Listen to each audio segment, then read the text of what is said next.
l'arrivée à Macron? Il a perdu la tête ou quoi? Il s'apprête à envoyer des troupes françaises pour combattre notre armée. Il ressemble à un coq gaulois de combat, faisant ainsi peur à tous les Européens. Comment réagir à cela?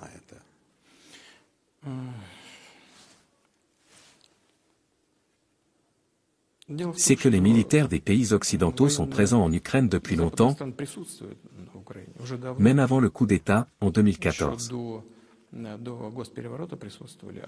Après le coup d'État, leur nombre s'est multiplié. Aujourd'hui, ils y sont présents sous forme de conseillers, de mercenaires étrangers,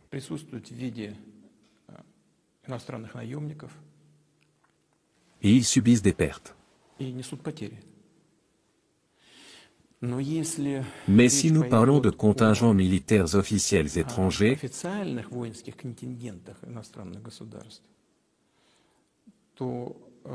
je suis sûr que cela ne changera pas la situation sur le champ de bataille. C'est le point le plus important, tout comme les livraisons d'armes ne changent rien. Mais si chaque jour nous expliquons quelles sont nos limites, face à quelqu'un qui n'en a aucune et a lancé cette guerre, je peux déjà vous dire que l'esprit de défaite est là qui rôde, pas chez nous. Poutine est un homme qui semble confiant dans ses actions et ses décisions. Contrairement à lui, Macron est toujours agité.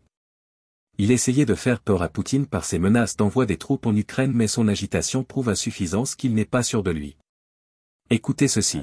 Et notre sécurité se joue aussi en Ukraine aujourd'hui. À ce propos, est-ce qu'aujourd'hui, mars 2024, le régime russe, le régime de Vladimir Poutine, est-il l'ennemi de la France?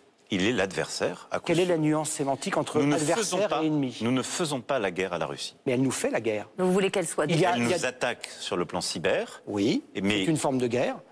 Des agents russes stipendiés par la Russie, qui étaient moldaves, ont tagué des étoiles de David à Paris. Et vous avez raison de dire tout cela, qui est une forme hybride.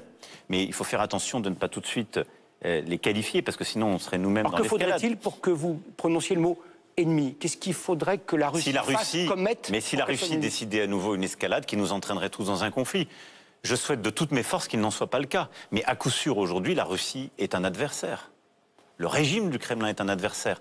Celui qui est sûr de lui ne joue pas avec mots comme le fait Macron. Il dit la Russie n'est pas l'ennemi mais l'adversaire, elle nous fait la guerre mais attention c'est une forme de guerre hybride, etc.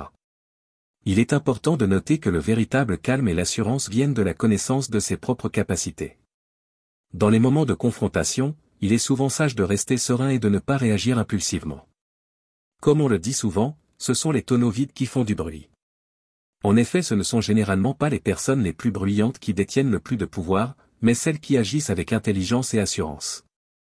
Dans nos interactions avec les autres, il est souvent préférable de maintenir son sang-froid et de faire preuve de maîtrise de soi pour atteindre des résultats durables et positifs.